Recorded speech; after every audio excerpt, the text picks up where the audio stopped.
Okay, we're ready to take a look at what's going on with our character's belt and fix the problem.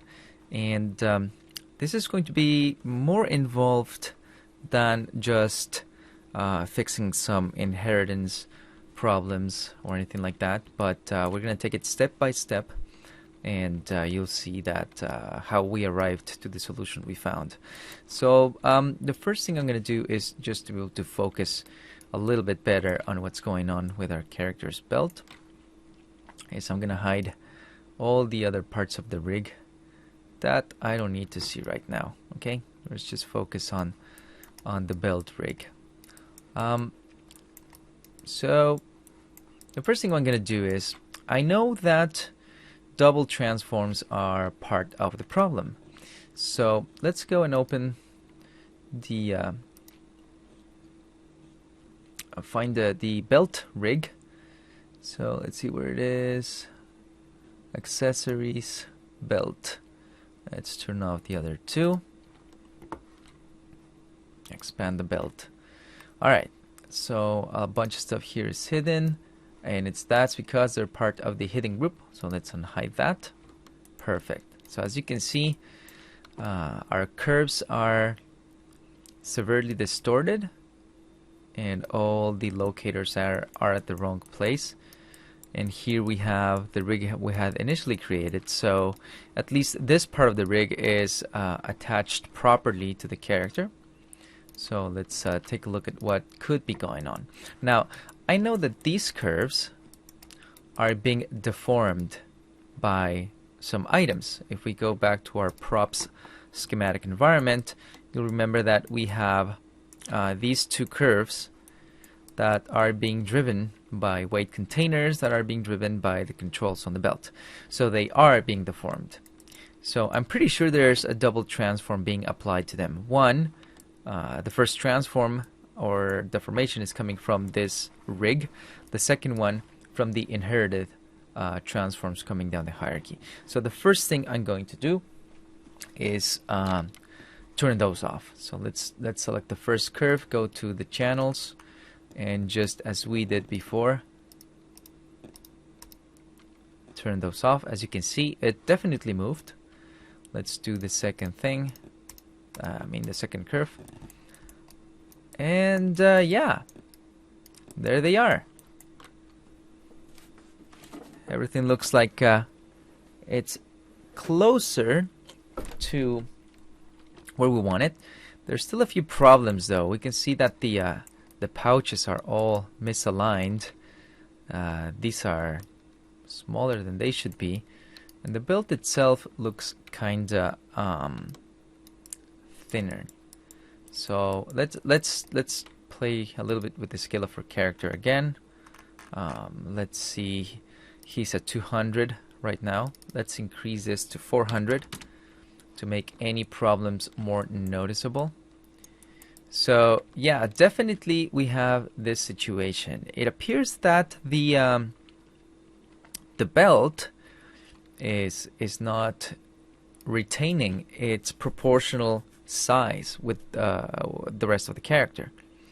So that's something we have to look into. Now, we know that I cannot just turn on the inheritances back for that mesh, because then I'm going to get double transforms again. So what should I be looking at? Well, let's see what is deforming the belt. So let's see if I select my belt mesh. Let's go find it. We'll see that there's a normalizing folder associated with that, which is the belt. Let's go find it in the deformers. Normalizing folder for the belt, and we have a bunch of transforms right here. Okay, and these are the items that are deforming the belt. So let's take a look at the first one, this deformer belt rig. Let's go back and find it here in the items list. There they are. So let's take a look at what they're doing. Let's see, there's this guy right here Yeah, as you can see, something is definitely happening to our build. It's not scaling properly. So what I'm going to try is to feed that scale information through these influences, these influence items, and see if I can get the belt to scale that way. So to simulate this, I'm just going to take directly this belt deformer, and let's select all of its scale channels and enter the same value that I'm using for the character, which in this case is 400%. So let's enter 400, and as you can see, our deformer seems to have grown in size. And let's see if we can see the belt inside of the mesh. It appears to be reacting properly to that. So let's take the next one. And actually, what I'm going to do is take all of these, go to the properties panel, and enter 400. And voila, problem solved. So what I need to do is I need to get these influence items to scale along with our character, and that seems to fix the scaling issue with the belt. We still have some other problems, but we're going to look at those in a second. So this is the first thing we needed to get right, and now we found how to do that. So let's fix that. Let's go back to our scaling workspace, and let's bring in these guys with their scale channels included. Let's add selected. Let's give it a second, and here they are. Okay, so let's take the first one, second one, and we have some additional nodes that came along for the ride, all the dynamic parents. I'm gonna get rid of those in a second. The third one, here's the fourth one.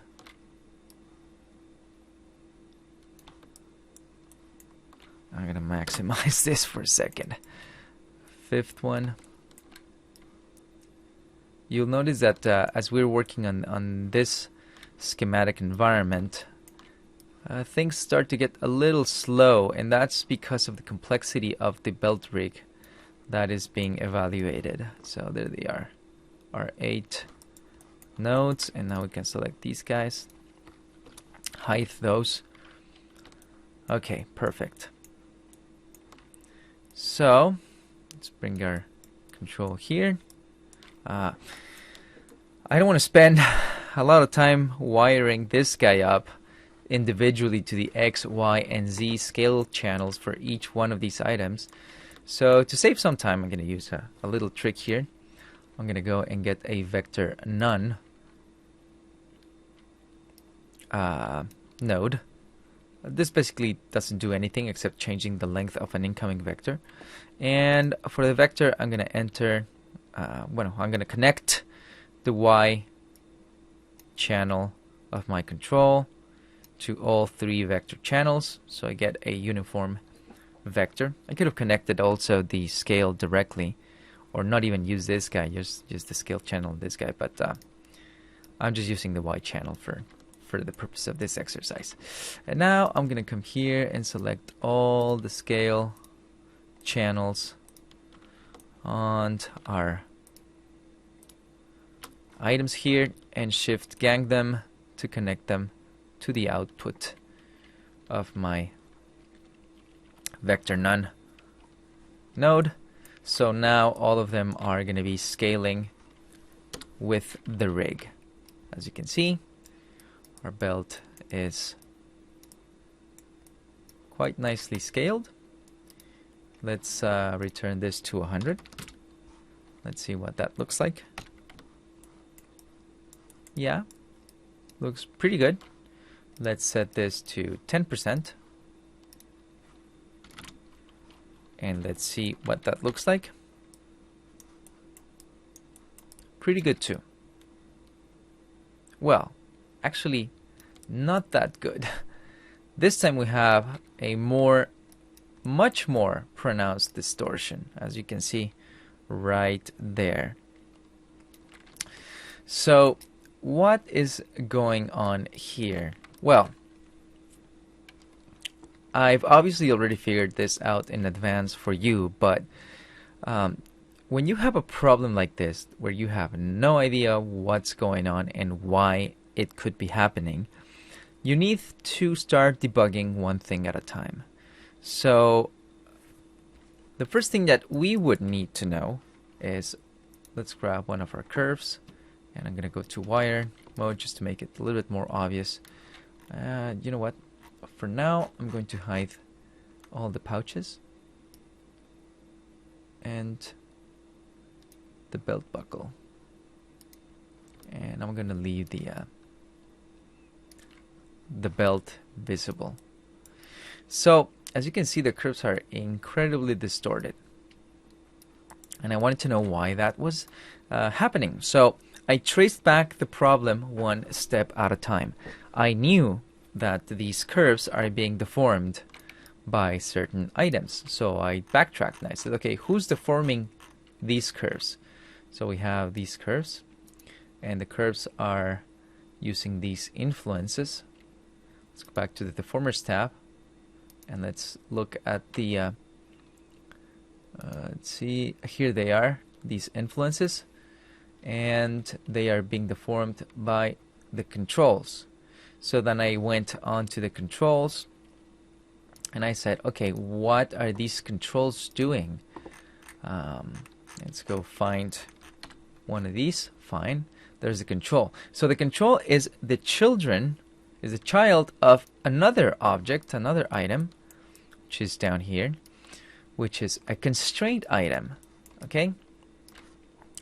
Now, what kind of constraint is this guy using? He's dynamically parented to what? Okay, let's right click on that constraint and say select input items, and let's see what we find. There's something here in the waist attach rig, which is the rig that is attached to the actual geometry of their character. So we have these objects, the constraint, waist attach objects, the locators and the up vectors. These are part of that little sort of triad rig that we've been using to attach stuff to the surface of the character for different purposes.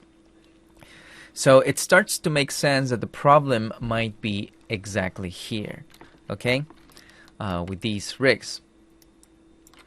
So to further be able to debug what could be going on with these guys, I created a separate file where I simulated a much simpler version of my current file. So let's open that. Okay, I have this little file that I created. It's basically a cylinder with two of those rigs already created on it. One is using a Polygon geometry constraint, and the other one is using an edge geometry constraint, and it's the same structure we've been using. It's the constraint object with a direction target and an up vector.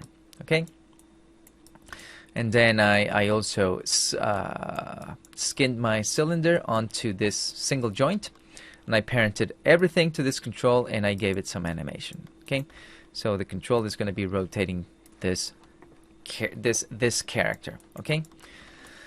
So I want you to take a very close look at what these two guys are doing. At the start of the animation, they are both pretty much aligned to the items that they're sort of looking at, and they're located on the top right corner of their respective polygons. Okay. Now, as I scrub the animation, I want you to look at what's going on with them. First, they start to rotate in a really weird way. And as the object rotates, they are shifting in space. As you can see, this guy is no longer located at the original position. It moved to the left. Okay? This guy hasn't moved as much, but it's definitely also not staying in position.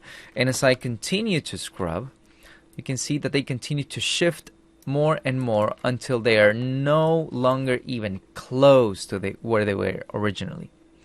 So what is going on here? I tried to determine what could be the cause of the problem. And I decided to look at the only element that is playing a role in how these guys are being transformed in space, which is their constraints. So let's go find, for example, this guy. I took the edge position constraint that we had used, and I examined it. There's nothing really much going on here that could be an explanation for the problem, with the exception of this. We have offset values that are being used by this constraint. And the idea is that you could constrain an object to an element of a mesh, but not necessarily want to have it at the exact center or on the element in question, but a little bit off in space, which is something very useful. And that's why we have these offsets. This will always be introduced when you have compensation on and you create your constraints, and then you have the ability to retain that offset space. So just for kicks, I decided to test what would happen if I got rid of these offset values. So I took my edge position and I entered 0 for all its of offsets, and you can see that the locator moves exactly down to the edge where it was constrained at this 52.5% distance from one vertex to the other. Okay, and then I did the same thing for the polygon constraint. This one also has offsets, so I got rid of those. So the locator goes exactly to the center of the polygon. Okay, and I played back the animation again, and surprise, now they are not shifting. They are holding their positions and orientations perfectly well. So this is extremely important. Basically what this is telling me is that whenever you have geometry constraints in Modo, any offset values that the constraint may have will not play nicely with inherited transforms, which is creating, very likely, the problems we are seeing in our rig. So with this determined, I decided to look at the constraints that my rig have and see if I have basically the same problem due to offsets in it. Let's go find again. Here they are, our constrained objects. So I went and I took the first one, which is here on the back of the character. Okay. And as you can see here, the curve is sort of like holding its place. The distortion is around it. So let's check out what it's doing. This edge position constraint has no offsets in it. So it would make sense that there's no problem around here. Let's go to the second one. Let's go find this second waist attach. As you can see, this locator is definitely out of place. It's no longer at the waist of the character. It's down here. It's close to its the rear of the character. So let's check that in wireframe. And as you can see, the curve is definitely trying to reach that location, because the locator that is deforming it, or actually that is the one transforming the one deforming this curve, is pulling it downwards. So there's definitely a problem there. Let's select it again, and let's examine its polygon constraint. Oh, what do you know? This one actually has an offset in Y. And as you can see, this offset in Y is also the same direction in which the locator is moving. So this starts to make some sense. Now, what do we do about fixing this? Well, we're going to try one thing. First of all, let's go back to 100% scale, because we definitely want to fix it there. Okay, as you can see, at 100% scale, everything looks perfect. Nothing is deforming, and the curves are perfectly round. There's no distortion.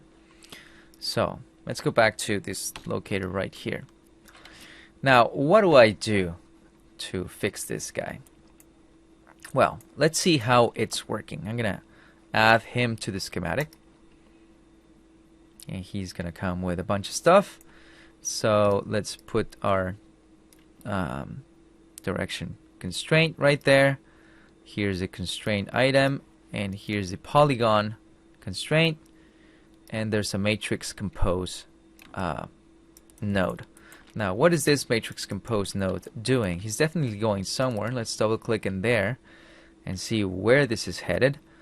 There's a dynamic parent, which means there's going to be an object that is depending on this guy's position, which is, of course, the constraint for the belt. Okay, this item right here. So he's definitely being affected by this guy's behavior, which is pulling him downwards and creating that distortion. So how do we fix this?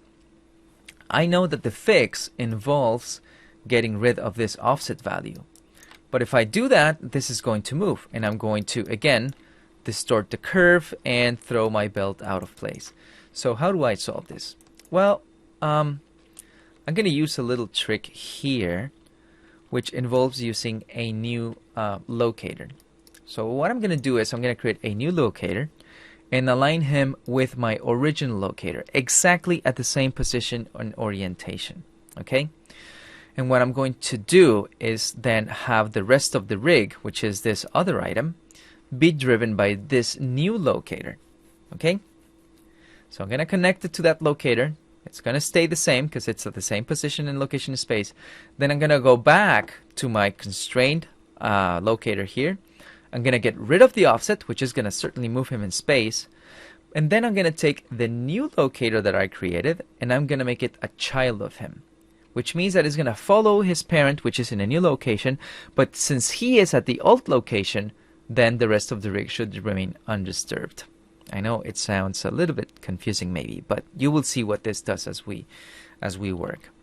So I'm going to create my new locator first, and this time, instead of doing it by hand and changing the shape and all that manually, which is a little bit laborious, I'm going to use a third-party tool, which is this Eteria Quick Locators script that you can find on the web. Just Google that name, Eteria Quick Locators, and you will be able to download it and install it in Modo. And basically what it does is it gives you some tools to create locators very quickly.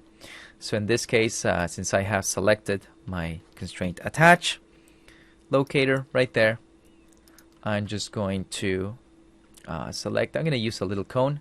I'm going to control click on it to make a small one, a 1 centimeter cone, and the script automatically creates it at the proper location and orientation, as you can see. I'm just going to change a couple of its display properties. I don't want him to be solid, and I want him to be aligned on X. There it is. Okay. And I'm going to bring him to the schematic. There you go.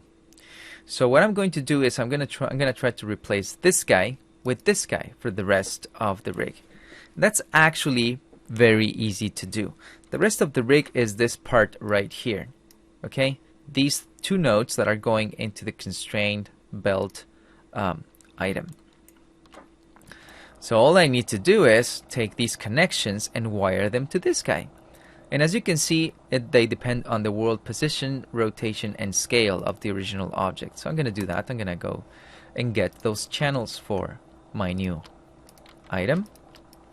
Just bring them in. There we have them. And now I'm going to go into setup mode. Remember, we're always doing this in setup mode, and actually I'm going to remain in setup mode for the rest of the operations we're going to be doing. And I'm going to wire these guys back up. Now, it's important that you get into the habit of, when you're dealing with transforms and matrices, of always operating in this order: scale, rotation, position, SRT, because that's the way an actual world space transform matrix is composed, in that particular order. So you have to do those things in order when you're composing a matrix. We're not composing a matrix right here. We're just moving the connections, but still, it's a good habit to get into to do it in that order too. So I'm going to take the scale connection first. I'm going to unplug it from that node and bring it onto its new target and connect it there. It appears that I dropped the connection, so allow me to undo that, and I'm gonna try again. This guy over here. Oh, I brought in the incorrect channels. Sorry about that. Let's get rid of those. I brought the inheritance channels, not the actual transform channels. My bad. Okay, let's do that again. Now we can connect from here to here. Perfect. Now let's take the rotation connection, bring it up here. You will see that things shift, the control. Oops. You know what? I didn't notice that as I undid things, I got out of setup mode. So we definitely want to be in setup mode when doing stuff like this. So I'm gonna do this again. Third time's the good one. So first this guy and this guy. As you can see, the main control moves. That's because the position is still in the old one. Let's bring this guy in. And as soon as we connect it, he goes back. Right? Okay, so far so good. The only thing we've done is connect this constraint item to the new cone locator we have right there. So now this guy is determining how this guy is going to be transformed. That's good. That's fine, because he's dynamically parented. Now let's go to the actual geometry constraint that we're trying to modify, and let's get rid of this offset. Let's set everything at 0. And as you can see, our constraint item, our constraint waist attach locator moved. Okay? So now what I'm going to do is I'm going to take my new locator, the cone, and I'm going to parent it to this guy with compensation on, and we do a parent in place. So now my new waist attach constraint locator has a new child, which is this one, which is in its old position. So now this guy can remain in place because he has no offsets, but he has a child item at its previous location, which guarantees that the rest of the rig remains undisturbed. Okay? So that's pretty much the idea. That's how we fix this problem. Okay? Let's take a look at how things look. Appears to be okay. Our friend here, he moved, but we're good with that. So let's take a look at the only thing I'm going to do is maybe I'm going to rename this guy because the name makes no much sense. So I'm going to call it waist attach anchor. And get rid of the last locator word. There we go. Alright, let's take a look at our next locator. This one right here. Let's see what he is doing. He's got a polygon position constraint with offsets. So we're going to repeat the operation. This time I'm going to go a little bit faster because I just want you to see that I'm repeating the same steps. And then I will pause the video and continue with the rest of the belt and come back when I'm done with all the work. So let's take a look at this quickly. I select my constraint, create a new locator. You can do it by hand if you wish to do so. Now I'm going to change just a couple of display properties. There you go. So he is in place. I'm going to go back to the original one and bring him to the schematic. Good. So let's put the direction constraint right here, the item over here, the geometry constraint, it's over there, and the matrix compose node is here. Now I'm not going to expand the matrix compose node anymore because I know what's in front of it and I don't need anything that's in front of it. I just need to operate with him directly. So let's go grab our cone locator, add him to the schematic, then take its world transform channels, bring them to. Let's move them over and move the connections. There's the first one, the second one, and the last one.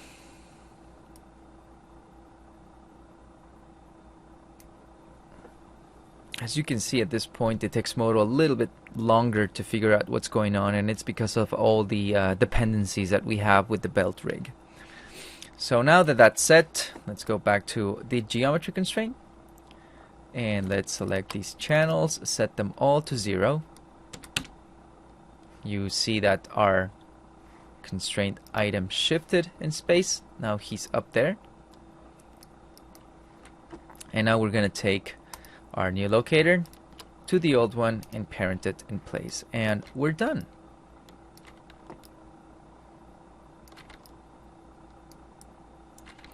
So that is great. We still have to test the rig though. I'm going to do that as soon as I'm done with the rest of these guys. I still have to do 5 more. So for the ones that don't have offsets, this one does, if I spot any constraint where the offsets are at 0, I'm not going to do this process. I'm going to leave it like that because the fix is not needed. I'm only going to do it for the parts of the rig that actually require it.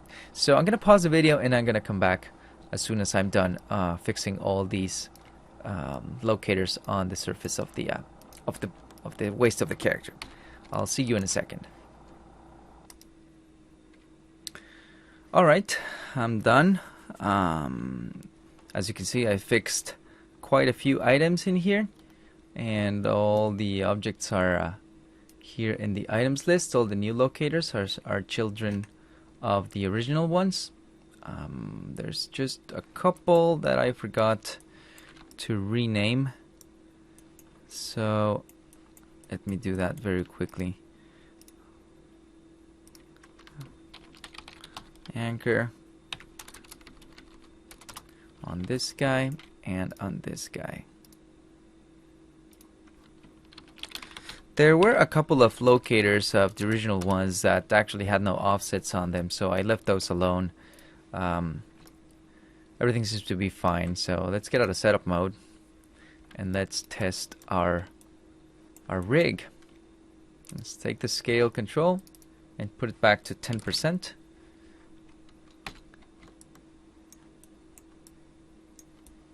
And our belt is holding its shape quite nicely. If we check the curves, let's find them.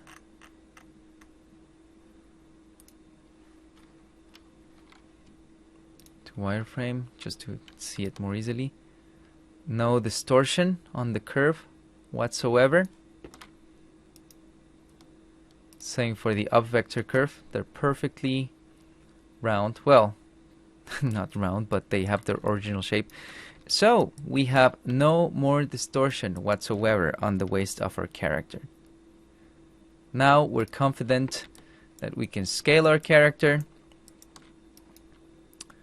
We can rotate it.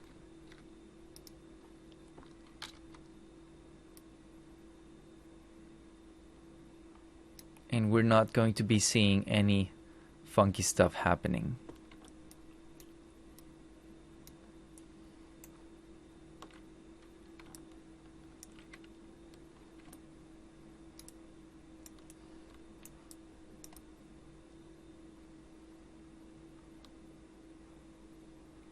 So, with that, I guess we can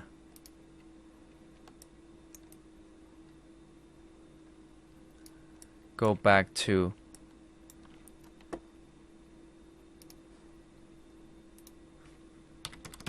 its original scale. Looks like, and let's rotate him back. Now, if we unhide the pouches again, And we bring up the scale of the character. Back up. You'll notice that these guys are getting all weird. The two on the sides, not the two on the back.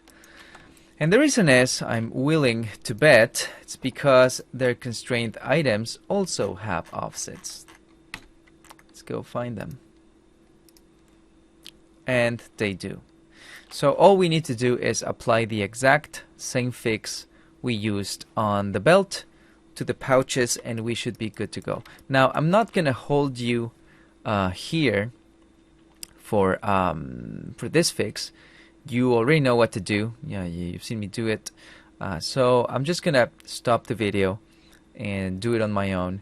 And when we come back to the last video, we should be pretty much wrapping up our character and getting ready to do something else, which is, I guess, finishing the course. So I'll just fix the pouches on this guy, make sure there's nothing else that is getting all crazy with scale changes or rotations, and we'll come back for our final review of our character in the next video, and just to say goodbye, I guess, because we are done with our rig. So I'll see you soon.